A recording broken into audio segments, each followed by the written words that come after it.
الحمد لله القائل وهو الذي جعلكم خلائف الأرض ورفع بعضكم فوق بعض درجات ليبلوكم فيما آتاكم إن ربك سريع العقاب وإنه لغفور رحيم أشهد أن لا إله إلا الله وحده لا شريك له وأشهد أن محمدا عبده ورسوله اللهم صل وسلم على سيدنا محمد وعلى آله وأصحابه أجمعين أما بعد فيا أيها المسلمون اتقوا الله أوصيكم وإياي بتقوى الله فقد فاز المتقون قال الله تعالى يا أيها الذين آمنوا اتقوا الله حق تقاته ولا تموتن إلا وأنتم مسلمون. Sidang Jumat yang dirahmati Allah, saya ingin berpesan kepada diri saya sendiri dan para Jumat sekalian. Marilah kita meningkatkan ketakwaan kita kepada Allah Subhanahu wa Ta'ala dengan melaksanakan segala suruhan dan menjauhi segala larangannya demi kesejahteraan hidup kita di dunia dan di akhirat. Semoga dengan kesungguhan meningkatkan ketakwaan ini, kita akan terus diberi petunjuk, dipimpin dan dinaungi rahmat Allah Subhanahu wa Ta'ala. Tajuk khutbah kita pada hari ini ialah pemimpin dan ilmu. Hadis daripada Ibnu Amr radhiyallahu anhu, sabda Rasulullah sallallahu alaihi wasallam, "Ala kullukum ra'in wa kullukum mas'ulun ar-ra'iyati." Yang bermaksud, ketahuilah bahwa setiap kamu adalah pemimpin dan setiap kamu akan dipertanggungjawabkan atas kepemimpinannya. Sidang Jumat yang dirahmati Allah, Islam menegaskan tentang peranan dan fungsi setiap manusia sebagai pemimpin dan pengurus bagi segala urusan yang diamanahkan kepadanya. Kepemimpinan adalah amanah yang meletakkan seorang manusia itu sebagai calon pada ujian yang akan ditentukan kedudukan dan pencapaian di sisi Allah Subhanahu wa Ta'ala. Firman Allah Subhanahu wa Ta'ala dalam surah Yunus ayat 14, A'udzubillahi minasyaitonir rajim. Summa ja'alnakum khalaifal fil ardi min ba'dihim linanzura kaifa ta'malun. Yang bermaksud, kemudian kami jadikan kamu wahai umat Muhammad khalifah-khalifah di bumi menggantikan mereka yang telah dibinasakan itu, supaya kamu boleh melihat apa pula corak dan bentuk kelakuan yang kamu akan lakukan. Sidang Jumat yang dirahmati Allah, demi memastikan pengurusan dan kepemimpinan yang mendapat penilaian yang terbaik di sisi Allah Subhanahu wa Ta'ala, serta menyelamatkan kita dari kecelakaan di akhirat, kita hendaklah melengkapkan diri dengan persiapan sebagai pemimpin. Persiapan yang paling diperlukan adalah ilmu pengetahuan, khususnya ilmu yang berkait dengan peranan sebagai seorang pemimpin. Kita sekadar mempunyai kemahiran teknikal dan pengurusan yang berkaitan dengan pembinaan kita sahaja, malah kita harus lengkapkan diri kita juga dengan ilmu akhirat. Ini kerana kesudahannya kelak, kita bukan hanya disoal oleh majikan, bukan hanya disoalkan oleh bos, ketua, juru audit ataupun rakyat, bahkan kita akan dipersoalkan oleh Allah Subhanahu wa Ta'ala. Oleh demikian, Allah yang mencipta kita dan orang yang kita akan memberi amanah kepada kita dengan tugas-tugas tertentu sebagai salah seorang manusia yang hidup bermasyarakat. Khalifah Umar bin Al-Khattab telah mengingatkan kita tentang perlunya ilmu sebagai menjadi pemimpin. Beliau menegaskan, tafaqqahu qabla an tasawwadu, yang bermaksud, hendaklah kamu belajar menjadi faqih sebelum kamu dilantik menjadi pemimpin. Keperluan mempersiapkan diri dengan ilmu ini bukan sekadar untuk menjayakan kepemimpinan dan untuk memberi manfaat kepada umat sahaja, bahkan kita lebih kerap diingatkan tentang kehancuran dan kemusnahan yang berlaku adalah natijah daripada kejahilan manusia yang menjadi pemimpin. Berikut sebuah hadis daripada Abu Hurairah radhiyallahu anhu yang menceritakan percakapan Rasulullah sallallahu alaihi wasallam dengan seorang badui yang berkenaan dengan ancaman Allah terhadap orang-orang yang mengabaikan amanah. Dengan tegas Rasulullah sallallahu alaihi wasallam bersabda, "Fa idza dhuyyatil amanah fantadiris sa'ah." Qala, "Kaifa ita'atuha?" Qala, "Idza wussidal amru ila ghairi ahlihi fantadiris sa'ah." Yang bermaksud, apabila amanah dipersia-siakan, tunggulah saat kehancuran hari kiamat. Lalu badui itu bertanya, "Ya Rasulullah, bagaimanakah amanah itu dipersiakan?" Jawab baginda, "Apabila diserahkan urusan kepemimpinan kepada orang yang bukan ahlinya, yang tidak layak, maka tunggulah saat kehancuran." Hadis riwayat Bukhari. Dalam hadis yang lain pula, baginda mengingatkan kita tentang bahaya terhadap ummah apabila mempunyai pemimpin yang jahil. Daripada Abdullah ibnu Amru ibnu As radhiyallahu anhu bahwa Rasulullah sallallahu alaihi wasallam yang pernah bersabda yang bermaksud, "Sesungguhnya Allah tidak mengangkat ilmu dan mencabutnya daripada dada hamba-hambanya, tetapi Dia mencabut ilmu dengan mencabut nyawa para ulama, hingga bila sudah tidak ditinggalkan sesiapa lagi yang alim, yaitu yang berilmu, manusia melantik orang-orang jahil menjadi pemimpin. Bila mereka ditanya, mereka membuat keputusan tanpa ilmu, mereka akan sesat dan menyesatkan orang lain pula." Hadis riwayat Al-Bukhari.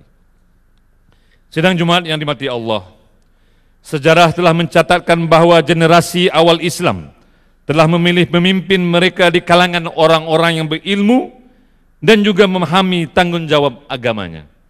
Lihatlah kepada para khulafa rasyidin yang menggantikan Rasulullah sallallahu alaihi wasallam yang memimpin umat. Mereka adalah orang-orang yang paling alim di kalangan para sahabat. Demikian juga Khalifah Umar bin Abdul Aziz yang terkenal dengan keadilannya. Beliau juga seorang alim yang sangat memahami urusan dan hukum hakam Islam. Para Jumat yang saya hormati sekalian, saya sekadar ingin mengkongsi pengalaman pribadi saya sebagai mantan CEO syarikat besar di Malaysia. Minta maaf. Memang banyak perancangan yang harus kita buat. Perancangan strategi, mengeluarkan kereta yang baik, quality tinggi, harga yang berpatutan. Perancangan ini, saudara sekalian, senang dibuat. Tapi apabila kita selidik, perkara yang paling sukar yang kita mau ubah adalah sifat pekerja manusia itu sendiri. Banyak perkara yang saya secara pribadi sudah ikhtiarkan. Segala macam latihan sudah diberi. Latihan teknikal, latihan pengurusan di luar negara, di merata. Tapi masih ada kesilapan dan kekosongan dan kelemahan dalam syarikat. Jadi saya diberi kesempatan untuk bertemu dengan Pak Ari. Yang jelas apa yang perlu dilakukan adalah pengisian spiritualnya yang masih kekurangan. Jadi kita di perusahaan telah merangkakan beberapa aktiviti. Aktiviti seperti yang diadakan pada hari ini, ISQ sudah dilakukan di seluruh hampir 10.000 pekerja Proton. Pihak pengurusan pula dimestikan untuk ada khusus sholat. Kalau tidak ada khusus sholat, tidak akan diberi pangkat, tidak akan dinaikkan pangkat. Pokoknya para saudara, para hadirin sekalian, apa saja yang kita harus perlu lakukan. Kita perlu, mungkin ada duit, ada teknologi, ada kepakaran. Tapi pokoknya, kalau ada kekosongan hati di pekerja, di para karyawan, tidak akan ada hasil yang berpanjangan. Ini yang kita rasakan. Alhamdulillah, setelah kita jalankan pengisian yang begini, sudah dapat kita lihat perubahan yang ketara. Dan ini kepastian yang kita harus keyakinan. Dan saya percaya karyawan-karyawan di sini, para hadirin yang saya hormati sekalian, Semuanya adalah pemimpin. Tidak kira sama ada kita ini pemimpin keluarga, pemimpin perusahaan yang besar, pemimpin departemen. Kita ada tanggung jawab dan amanah yang kita harus buat. Apa salahnya kalau kita hari ini pulang besok ke perusahaan, setiap mesyuarat yang kita buat kita bermulakan dengan bismillah dengan Al-Fatihah. Ini ada amalan lazimnya orang di Proton. Tiap-tiap 3 bulan apa salahnya kalau kita adakan sholat hajat, yang menjadi imamnya siapa? CEO-nya sendiri. Apa salahnya saudara? Jangan kita panggil imam-imam dari luar untuk menjadi imam. Kenapa kita kalau kita pemimpin tidak menjadi pemimpin yang berkaliber, yang berada keupayaan bukan untuk memimpin syarikat, tapi juga untuk mengimamkan sholat. Ini amanah yang kita harus pegang, para hadirin yang saya hormati sekalian. Dan alhamdulillah, saya sendiri secara pribadi sudah mempunyai kesadaran bahwa apa saja yang kita mau lakukan di dunia ini, apa saja yang kita ada keinginan, kita ini bukanlah orang yang pintar. Kita bukan ini orang yang hebat, orang yang pandai sampai ke angkasa. Tapi yang membolehkan kita ke sana adalah dengan izin Allah Subhanahu wa taala. Saya ada keyakinan, Protonnya kalau dibeli bukan saja di rakyat di Malaysia, mungkin rakyat di Indonesia di sini. Yang membelinya bukan karena motornya hebat, bukannya kualitasnya tinggi, karena Allah Subhanahu wa taala yang telah membuka hati para pembeli untuk membeli mobil Proton. Itu menjadi kepastian. Jadi kalau kita disyarikat di perusahaan, menjadikan pekerjaan kita sebagai ibadah, insya Allah, saya percaya dan saya yakin, kemajuan akan datang. Dan ini akan bukan untuk hari ini dan untuk berpanjangan. Kesimpulannya para hadirin yang saya hormati sekalian, yang kita bisa ambil daripada khutbah ini adalah apabila kita mau menjadi satu pemimpin yang hebat dan berjaya, kita harus mempunyai beberapa ciri. Yang pertama, kita harus ada keinginan untuk mencari ilmu. Ilmu apa? Ilmu dunia dan juga ilmu akhirat. Pergilah di merata dunia pun, mencarilah degree Harvard Business School, pergilah. Tapi kita jangan lupa, kita harus mencari ilmu akhirat. Ilmu agama kita harus pergi. Kita harus lengkapkan diri dengan segala macam. Itulah baru kita boleh jadi pemimpin. Pemimpin yang sentiasa mencari ilmu. Ciri yang kedua, kita harus pandai memegang amanah. Amanah yang pertama adalah amanah yang diberikan oleh Allah Subhanahu wa taala. Ini kita harus pegang dengan sekuat-kuatnya. Nanti kita akan dipersoalkan. Kita akan dipersoalkan kalau kita jadi pemimpin. Adakah kita bagi ruang pada pekerja kita untuk beribadah? Adakah kita selalu mengingatkan pekerja kita untuk sembahyang dan sholat? Ini akan ditanya. Jadi kalau kita pegang amanah kita dengan serius, insya Allah Tuhan akan mempermudahkan. Kita harus juga pegang amanah kita sebagai pemimpin di syarikat, pemegang-pegang saham yang mengharapkan syarikat kita mengadakan keuntungan. Itu juga amanah. Jadi antara sifat pemimpin adalah sifat orang yang selalu berpegang pada amanah. Yang ketiga para hadirin sekalian, kita harus ada keyakinan pada Allah Subhanahu wa taala. Ya mungkin kita pintar, PhD, doktorat dan segala macam. Tapi yang memberi kita rezeki, yang memberi kita kejayaan kepada syarikat ataupun perusahaan adalah dengan izin Allah Subhanahu wa taala. Jadi kita harus yakin, kita akan tidak seharusnya putus asa. Mungkin kita jatuh. Memang kalau kita membuat kebaikan ini memang sentiasa harus ada cabaran. Kita harus tidak ada give up ya, para hadirin sekalian. Yang keempat, kita harus ada sifat bersyukur. Sering kalau kita berjaya, kita kata kita ini yang hebat. Berapa kali kita mengangkatkan tangan pada Allah Subhanahu wa taala untuk mengatakan, ya Allah ya Tuhanku, kau sudah bersyukur padamu ya Allah. Kita harus sebagai pemimpin ada sifat bersyukur. Dengan hanya syukur, Allah akan melimpahkan keberkatan, akan kurniakan segala kebaikan pada diri kita sendiri dan juga kepada karyawan-karyawan yang kita memimpin. Dan yang terakhir para hadirin yang saya hormati sekalian, yang kelima, kita harus ada sifat tawaduk, sifat merendah diri. Kemana-mana kita pergi, kita ini bukanlah sehebatnya. Tidak ada kerugiannya para hadirin yang saya hormati sekalian. Kalau kita lemah diri, Tak kiralah kalau di Malaysia ini kita Tan Sri, Datuk, CEO di mana-mana saja kalau kita pergi ke umrah dan haji, kita ni orang biasa. Kita harus ada sifat yang semikian.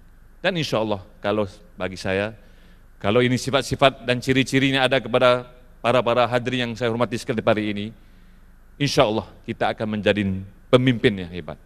Dan inilah yang saya rasa apa kita datang pada hari ini untuk kita pelajari daripada ESQ. Dan saya berdoa pada Allah Subhanahu Wa Taala para hadirin sekalian akan diberi taufik dan hidayah dan dibuka hatinya untuk menjadi pemimpin yang baik. Para hadirin yang saya hormati sekalian, marilah kita mengambil kesempatan ma'al hijrah ini untuk kita sama-sama membuat satu penghijrahan. Penghijrahan kepada kehidupan yang lebih bermakna sebagai seorang individu, sebagai seorang ayah, sebagai seorang suami, sebagai seorang pekerja, sebagai seorang pemimpin. Penghijrahan kepada satu sikap dan pendirian yang lebih tegas dan lebih rapat kepada agama Allah Subhanahu Wa Taala.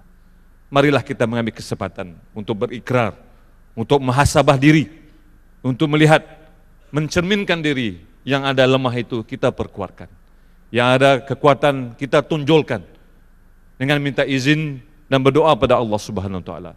Kita jadikan tahun ini tahun yang lebih baik daripada tahun-tahun yang lepas. Kita harus ada keazaman, dan azaman itu bukan sekadar bercakap di mulut saja. Kita harus melengkap dengan sikap dan juga dengan tindakan yang boleh disusuli dan juga boleh dilihat oleh karyawan-karyawan di rumah, juga di kantor dan di perusahaan. Itulah yang kita minta, dan kita berdoa pada Allah Subhanahu Wa Taala, hijrah pada tahun ini adalah menjadi satu perhijrahan yang luar biasa. A'udzubillahi minasyaitonirrajim. Inna aradnal amanata 'alas samawati wal ardi wal jibal fa abaina ahyahmilnaha wa ashfaqna minha wa hamalahal insan innahu kana zaluman jahula. Yang bermaksud, sesungguhnya kami telah mulakan tanggungjawab amanah kami kepada langit dan bumi serta gunung ganang untuk memikulnya. Maka mereka ingin memikulnya dan bimbang tidak dapat menyempurnakan, karena tidak ada pada mereka persediaan untuk memikul. Dan pada ketika itu, manusia dengan persediaan yang ada padanya sanggup memikulnya. Ingatlah, sesungguhnya tabiat kebanyakan manusia adalah suka melakukan kezaliman dan suka pula membuat perkara-perkara yang tidak patut dikerjakan. Barakallahu li wa lakum bil Qur'anil azim wa nafa'ani wa iyyakum bima fihi minal ayati wa zikril hakim wa taqabbal minni wa minkum tilawatahu innahu huwas samiul alim. Aqulu qawli hadza wa astaghfirullahal azim li wa lakum wa lisairil muslimin wal muslimat fastaghfiru innahu huwar ghafurur rahim.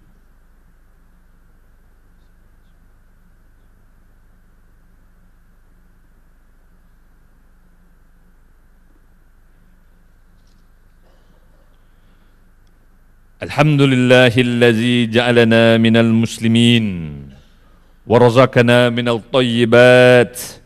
Asyhadu an la ilaha illallah wahdahu la syarika lah wa asyhadu anna Muhammadan abduhu wa rasuluh. Allahumma salli wa sallim wa barik ala sayyidina Muhammad wa ala alihi wa sahbihi wa man tabi'ahum bi ihsanin ila yaumiddin. Amma ba'd, faya ibadallah, ittaqullah faqad fazal muttaqun. Qala Allah Ta'ala, inna Allah wa malaikatahu yusallu ala nabi, ya ayyuhallazina amanu sallu alaihi wa sallimu taslima. Allahumma salli wa sallim ala sayyidina mursalin, wardallahum an ashabihi wa qarabatihi wa azwajihi wa zurriyatihi ajmain. Allahumma ighfir lil muslimin wal muslimat wal mu'minin wal mu'minat al ahya'i minhum wal amwat innaka sami'un qaribun mujibud da'awat wa ya qadiyal hajat. Ya Allah, ya Tuhan yang Maha Pengampun, Kami mohon padamu ya Allah, ampunilah dosa-dosa kami ya Allah. Ampunilah dosa kedua kami ya Allah. Ampunilah dosa pemimpin kami. Jadilah mereka pemimpin yang beramanah, jujur, ikhlas dan tawaduk dalam memimpin kami berpandukan Al-Quran dan Sunnah Rasulullah sallallahu alaihi wasallam. Ya Allah yang Maha Arif, kami mohon padamu ya Allah, anugerahkanlah ilmu serta hidayahmu agar kami sentiasa berada dalam kebenaran dan keredaanmu ya Allah. Ya Allah yang Maha memberi petunjuk, tunjukkanlah kami ya Allah ke jalan yang lurusmu, jalan yang Engkau berkati dengan taburan reda dan rahmatmu ya Allah. Ya Allah yang mudabbirul alam, terbiarlah kami untuk sentiasa mempertauhidkan dirimu dan merasakan kehadiranmu dalam setiap aktiviti seharian kami.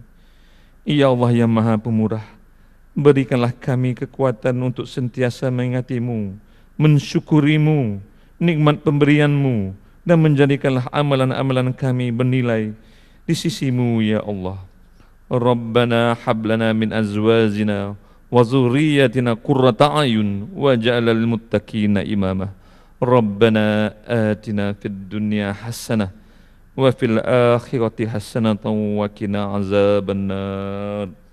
Ibadallah, innallaha ya'muru bil adli wal ihsan wa ita'i dzil qurba wa yanha 'anil fahsya'i wal munkari wal baghi ya'izukum la'allakum tazakkarun. Fazkurullahal azim yazkurkum washkuru 'alal ni'amihi yazidkum was'aluhu min fadlihi yu'tikum wa lazikrullahi akbar wallahu ya'lamu ma tasna'un.